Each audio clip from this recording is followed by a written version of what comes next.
ya, mendorong tidak hanya berhenti sampai pada tahap penyidikan, ya, tetapi sampai pada penetapan tersangka.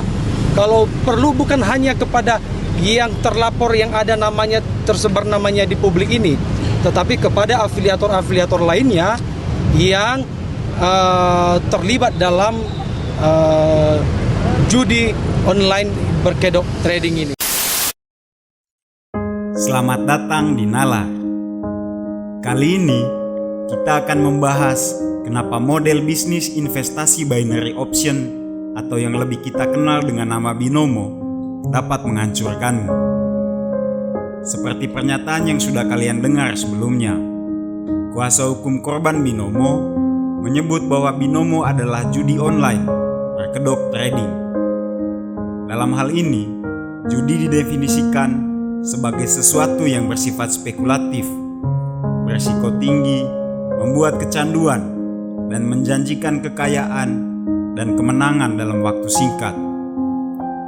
Binary option sendiri adalah sebuah permainan sederhana yang berlandaskan pada dua kemungkinan, menang atau kalah, yaitu saat harga naik atau turun pada instrumen trading dalam kurun waktu yang pendek, mulai dari 1 menit sampai 1 jam seperti pada binomo. Kemudahan untuk mempelajari sistemnya ditambah waktu bermain yang sangat singkat untuk mendapatkan kepastian hasil serta iming-iming bisa kaya mendadak membuat binomo jadi begitu populer. 3 kombinasi ini tentu saja sangat ampuh untuk menarik minat banyak orang. Tapi masalah terbesarnya adalah pada gimmick-gimmick menyesatkan yang mengalihkan tebak-tebak buah manggis menjadi analisis, gambler seolah trader, dan spekulasi jadi investasi. Di binomo atau binary option pada umumnya, gimmick yang paling menyesatkan adalah digunakannya istilah trading dan investasi. Kedua istilah itu tentu saja digunakan untuk membuatnya terlihat legit, keren, dan menjanjikan. Padahal bohong. Sebentar lagi kita akan tahu yang sebenarnya. Trading adalah pasar, biasa saja, seperti jual beli di pasar dekat rumah kita. Orang yang melakukan aktivitas ini disebut sebagai trader. Saat kita membeli sebuah aset lalu menjualnya lebih mahal, maka kita akan mendapatkan selisihnya sebagai keuntungan. Jika suatu saat harganya turun, kemudian kita menjual aset kita, maka selisih harganya adalah kerugian. Seorang trader bisa untung maupun rugi, baik dalam nilai yang besar maupun kecil sesuai dengan kondisi pasar. Seorang trader juga bisa menahan asetnya jika dia menginginkannya. Tapi di binomo, seorang trader hanya punya 2 pilihan dalam waktu yang sangat sempit, untuk untung hampir 2 kali lipat atau habis sama sekali. Mari simak contohnya. Kamu membeli sebuah aset di harga saat ini yaitu 1. Kamu membeli sebanyak Rp1.000 dan membuat prediksi bahwa dalam 5 menit ke depan harga akan naik. 5 menit kemudian, harga aset kamu ternyata menjadi 1,1. Selamat, prediksi kamu tepat. Berapa yang kamu dapatkan? Di binomo, kamu akan mendapatkan sekitar Rp1.800, di mana 1.000 adalah modal kamu dan 800 adalah keuntungan kamu. Selisih 200 perak adalah potongan komisi yang kamu berikan untuk binomo. Kalau kamu dapat menghitung dengan baik, harga aset kamu sebetulnya hanya naik 10%, dari 1 menjadi 1,1. Ini berarti seharusnya kamu hanya dapat menjual aset kamu seharga Rp1.100 saja, bukan? Kalau skenarionya kita balik, harga aset kamu dalam 5 menit ke depan ternyata turun menjadi 0,9, sehingga kali ini prediksimu keliru. Apa yang akan terjadi? Alih-alih hanya mengalami kerugian 10% akibat penurunan harga dari 1 menjadi 0,9, di binomo seluruh uang kamu yang Rp1.000 tadi akan habis tak tersisa. Ini tentu saja aneh, karena seharusnya kerugian kamu adalah hanya sebesar 100 perak. Kamu masih mendapatkan modal kamu sebesar 900 perak. Tapi tidak perlu pusing-pusing mencari definisi lain dari trading, sebab semua itu bisa terjadi karena di binomo, trading hanyalah gimmick belaka, cuma tipu-tipu belaka. Karena pilihan yang ada hanyalah menang atau kalah, untung atau buntung. Kamu sebetulnya tidak membeli atau menjual aset apapun, melainkan hanya mempertaruhkan uang milik kamu kepada binomo. Tentu dalam hal ini binomo adalah bandarnya. Dan apa yang dijudikan? Tak lain dan tak bukan adalah instrumen pasar, pada umumnya forex.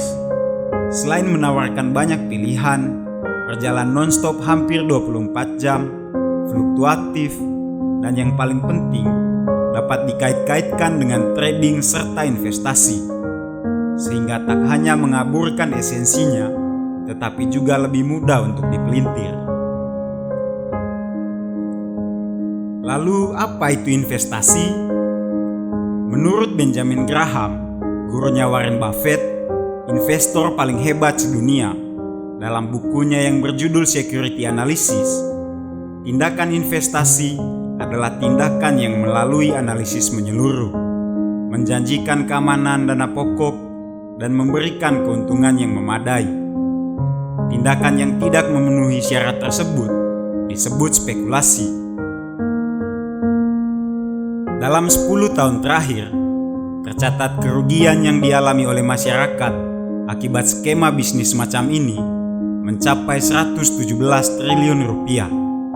Kerugian ini bahkan menyebabkan adanya korban jiwa dan korban yang mengalami gangguan jiwa. Jadi apa yang salah dari itu semua? Jangan-jangan bukan jumlah uang fantastis itu yang jadi kerugian terbesarnya. Sebab jika kita perhatikan dengan lebih seksama, seseorang yang pernah mengikuti skema bisnis seperti ini biasanya akan cenderung untuk mengikuti skema sejenis lainnya. Malah bukan tidak mungkin, itu akan dilakukan terus-menerus panjang hidupnya. Ternyata, kerugian dan dampak buruk yang dapat diberikan oleh skema semacam ini jauh dari sekedar uang. Skema ini dapat merusak otak para pengikutnya, merangsang mental kaya instan, membuatnya menjadi pecandu, sekaligus secara bersamaan mengacaukan hati nurani dan melenyapkan rasa malu serta harga dirinya sebagai manusia. Tak jarang, beberapa orang sudah tahu kerugian akibat skema seperti ini, tapi tetap saja mereka mengikutinya hanya demi mendapatkan keuntungan instan. Mereka bahkan tak ragu untuk mengajak orang terdekatnya untuk ikut terjerumus dalam skema bisnis yang menenggelamkan ini. Kemudian jika terjadi kerugian, mereka akan menghilang untuk sementara waktu, lalu muncul kembali bulan depan mempromosikan bisnis lain dengan skema yang sama, seolah-olah tidak pernah terjadi apa-apa. Tentu dengan yel-yel, slogan-slogan, dan iming-iming baru yang tak kalah menggiurkan. Skema bisnis macam ini selalu sukses memanfaatkan dua sisi paling lemah dari manusia, yaitu bodoh dan serakah. Maka, sebelum bisnis semacam ini merusak otakmu, merampas harga dirimu, menghabiskan waktumu dengan percuma, membumi hanguskan rasa kemanusiaanmu, membuatmu menjadi manusia yang serakah dan luar biasa kejam, pesan saya, selalu hindari bisnis semacam ini. Dan jangan pernah untuk mencobanya. Sebab uang bisa dicari, tapi otak yang rusak, hati nurani yang hilang, akan sangat sulit untuk diperbaiki. Jadi, tidak ada satupun jenis investasi atau bisnis apapun di dunia ini yang dapat memberikan pengembalian pasti dengan hasil tinggi dalam waktu cepat. Maka jika ada bisnis yang mudah dilakukan, tetapi memberikan hasil yang pasti, cepat, dan jauh melebihi yang lainnya, maka itu adalah pertanda bagi kita untuk menghindarinya.